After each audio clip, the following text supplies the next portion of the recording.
আসসালামু আলাইকুম। আশা করি সকলেই ভালো আছেন।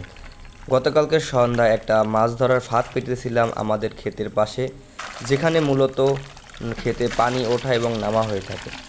এখানে বর্তমানে আমাদের প্রচুর পরিমাণ মাছ পড়ে থাকে, কারণ বর্তমানে চলতেছে ভাদ্র মাস। কারণ ভাদ্র মাসে আমাদের এলাকার যত নদী নালা খালবিল আছে সমস্ত স্থান পানিতে টয়টুম্বুর ভরে থাকে। সেজন্য গতকালকে সন্ধ্যায় চিন্তা করলাম, যেহেতু এখন ভালো মাছ পড়তেছে আর আমি আমার যে কাজ আছে কাজের ফাঁকে আমার এই ফাঁদটা পাততেও পারতেছিলাম না, কারণ এই ফাঁদটা কেনা ছিল অনেক আগে, কিন্তু এখন এই ফাঁদটা একদম অকেজো অবস্থায় ঘরে পড়ে আছে। তাই চিন্তা করলাম এই ফাঁদটা যেখানে আমাদের খেতে পানি ওঠা এবং নামার কাজ হয়ে থাকে সেখানে পেতে রাখি। তো যেই ভাবনা সেই কাজ, চলে গেলাম ক্ষেতের পাশে ফাঁদটা পাততে। তো যখন পাততেছিলাম আশা করতেছিলাম যে না, মশালা দিলে হয়তো বা ভালো মাছ পড়বে, কারণ অন্যান্য যারা আছে তারা বর্তমানে ভালোই কোলার দিকে বা খেতে ভালো পরিমাণে মাছ পেয়ে যাচ্ছে। তাই আমি যেই চিন্তা করলাম যে পাতলাম ফাঁদটা, এই জন্য খুব সকাল সকাল ফাঁদ তোলার জন্য চলে গেলাম। এখন পর্যন্ত ভোরের আলো তেমন একটা ভালো করে ফোটেনি, অন্ধকার অন্ধকার ভাব। একা একা ভাত তোলার জন্য যেতে খুব ভয় লাগতেছিল, তাই সাথে করে একজনকে নিয়ে গেলাম। মাশাল্লাহ, আল্লাহ তাআলার রহমতে ভালো পরিমাণে মাছ পেলাম। এই ফাঁদের সাইজ লম্বায় প্রায় 25 থেকে 30 ফুটের মতো হয়ে থাকবে। আর এই ফাঁদটাকে আমি দুই ভাগে বিভক্ত করে তারপর মাছ তোলার কাজ শুরু করেছি। প্রথমে আমি মাঝখান থেকে অর্ধেক মাছ তুললাম।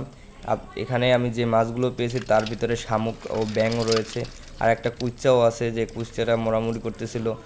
আর এখন আমি ওই পাশ থেকে তোলা শুরু করব। এখানে একটা গুলশা মাছ বাজছে। গুলশা মাছ জালে ফাঁদে বাজলে খুবই ছাড়াইতে সমস্যা হয়, কারণ গুলশা মাছের ডানায় যে দুইটা কাঁটা আছে কাঁটা জালের বাইজে থাকে, আর এগুলো ছাড়াইতে গেলে অনেক সময় হাতও কাইটে যায়। মাঝে মাঝে ওরা ওদের কাঁটা দিয়ে আঙুলি ঢুকাই দেয়, আর এত পরিমাণ ব্যথা ও বিষ হয়ে থাকে, যারা একবারের গুঁতা খাইছেন তারাই বুঝে থাকবেন। আর এদের অন্যান্য মাছগুলোর কথা নাই বললাম, এখানে মদগুর মাছ ও শিং মাছও আছে। শিং মাছের কাঁটায় অনেক বিষ হয়ে থাকে, কারণ এগুলোতেও যে পরিমাণ বিষ তা বলার বাহিরে। গুলশা মাছ যেটা বাঁধছে সেটা সারাইতে আমার খুব বেগ পাইতে হইতেছে। যাই হোক, অনেক কষ্ট করে দুইটা গুলশা বাঁধছিল, তার থেকে একটা সারাইছি। আর একটা সারাইতে যাইয়ে আমার হাতে একটা কাঁটা ঢুকে গেছিলো, যেটা কাঁটা আমাকে খুব যন্ত্রণা দিতেছিল। আর একটা আছে, এখন এটাকে সারাইতে হবে। এটাকে সারানোর পরে আমি জালটাকে সুন্দরভাবে পেতে দিব। অনেক কষ্ট করে হলেও শেষমেশ গুলশা মাছটাকে আমি জাল থেকে ছাড়াইতে পারলাম। এখন জালের এই মাথায় একটা গিট দিয়ে দিব, যাতে ভিতরে যে মাছগুলো ঢুকবে সেগুলো বের হয়ে না যায়। এই জন্য একটা গিট দিয়ে দিলাম। গিট দেওয়ার পরে জালটাকে আবার মাটির নিচে একটা বাঁশের সাথে শক্ত করে বেঁধে দিব। আর ওই পাশে আমি যে অংশতে জাল পাচ্ছিলাম তার উপরে আমি কাদামাটি দিয়ে রাখতেছিলাম, কারণ এখানে পানির পরিমাণ খুবই কম।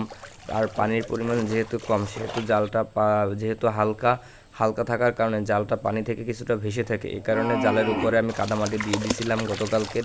আর কাদামাটিগুলো আস্তে আস্তে ছাড়াইয়া তার ভিতরে যে মাছগুলো আছে সেগুলোকে ঝেড়ে ঝেড়ে ওই এক মাথা থেকে আর এক মাথায় নিয়ে যাইতেছি।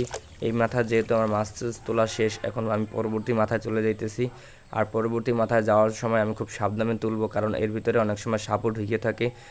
অনেক সময় জালের ফাঁক দিয়ে সাপ পায়ে ঘা দিয়ে থাকে, আর এই ভিতরে অনেক বিষধর সাপ ঢুকে থাকে। তাই আমি খুব সাবধানে আস্তে আস্তে করে এই মাথা থেকে মাছগুলোকে ওই মাথায় নিয়ে যাইতেছি, যাতে ভিতরে যদি কোনো সাপ টাপ থাকে আমার পায়ে বা হাতে যাতে সবল দিতে না পারে। মাছ ঝাড়তে ঝাড়তে একদম এই পাশে চলে আসি, এবং এদিকে যে পাতিলটাকে রেখে আসছি সেই খেয়ালই ছিল না। সাথে যে ছিল তারে বললাম পাতিলটা নিয়ে আসতে, সে গিয়ে পাতিলটাকে নিয়ে আসলো, আর আমি এদিকে মাছ ঝাড়তেছি। মশলা দিলে এই সাইডেও ভালো পরিমাণে মাছ বাজছে। আমাদের এই জালটায় বিভিন্ন ধরনের মাছ বাজে, কোনো ধরনের মাছ এই জালের বাইরে থাকে না।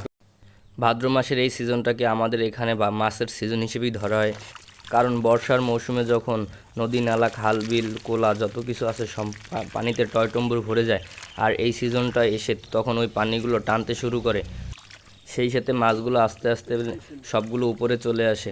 মানে যেই সময় পানিতে এই কোলা সম্পূর্ণ ভরে থাকে, আর এখন যেহেতু পানি টানতে শুরু করেছে তখন মাছগুলো অল্প পানিতে খাবি খেতে থাকে। আর এই সময় যখন আমরা জমি চাষ করি ট্রাক্টর দিয়ে বা মাহিন্দ্রা দিয়ে, তখন মাছগুলো একদম দিশেহারা হয়ে পড়ে। যে কারণে যখন আমরা এখানে মাছ ধরার জন্য, তখন যে ধরনের মাছই কোলায় বা খেতে থাকে না কেন সব ধরনের মাছই চলে আসে। আর এরপরও বাদবাকি যে মাছগুলো থাকে যেগুলো আমাদের ফাঁদে ধরা না পড়ে, তখন এই যে পানিগুলো আরও সামনে সিজন আসতেছে, শুকনোর সিজন, তখন পানিগুলো আস্তে আস্তে নদীতে চলে যাবে। তারপর আমাদের যে আশেপাশে ডোবা আছে, দিঘি আছে, পুকুর আছে, সেখানে চলে যাবে। সেই সাথে মাছগুলো সেখানেও চলে যাবে না।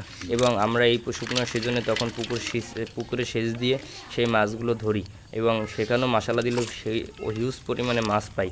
আর আমাদের এই অঞ্চলটা মূলত ভালো একটা মাছের এলাকা হিসেবে স্বীকৃত, কারণ এখানে যেহেতু বঙ্গোপসাগর তীরবর্তী এলাকা, তাই এখানে প্রচুর পরিমাণে মাছ পাওয়া যায়। বিশেষ করে দেশি মাছগুলো আমাদের এখানে বেশি পাওয়া যায়, তাই দেশি মাছ আমরা খুব ভালো করে এবং আনন্দের সাথে খাওয়ার থেকে ধরতে পছন্দ করি বেশি। সুতরাং মাছ আমাদের খুব প্রিয় একটা জিনিস বাঙালি হিসেবে, আমাদেরকে মাছে ভাতে বাঙালি হিসেবেও অন্যান্য দেশে যারা আছে তারা চিনে থাকে। আর এখানে আপনাদেরকে দেখাচ্ছি একটা কুচ্চা উঠছে। এই কুচ্চাটা খুব আমি প্রথমে কুচ্চাটাকে সাপ ভেবে ভয় পাইছিলাম, পরে দেখি আসলে এটা সাপ না, এটা হচ্ছে একটা কুচ্চা। এখন আমি তীরে চলে আসছি, তীরে এসে এটার ভিতরে যে শামুক এবং অন্যান্য যেগুলো আছে সেগুলোকে বেছে তারপর বাড়িতে নিয়ে যাব। ভিতরে একটা বোয়ালের পাতা উঠছে, মাছটা হয়তো বা বড়ো হলে আরও অনেক বড় হতে পারে। এটাকে নিয়ে আমি আমাদের এখন পুকুরে ছেড়ে দিব। আর যেই ছোটো মাছগুলো আছে এগুলোকে সুন্দরভাবে রান্না করব ভাজি ভাজি করে, আশা করি খেতে খুব টেস্ট হবে। তাই আজকের ভিডিওটা এই পর্যন্তই। পরবর্তী ভিডিও আসার আগ পর্যন্ত আপনারা সকলে সুস্থ থাকুন, ভালো থাকুন, এই কামনা ব্যক্ত করে আজকের ভিডিওটা এখানেই শেষ করছি। আসসালামু আলাইকুম।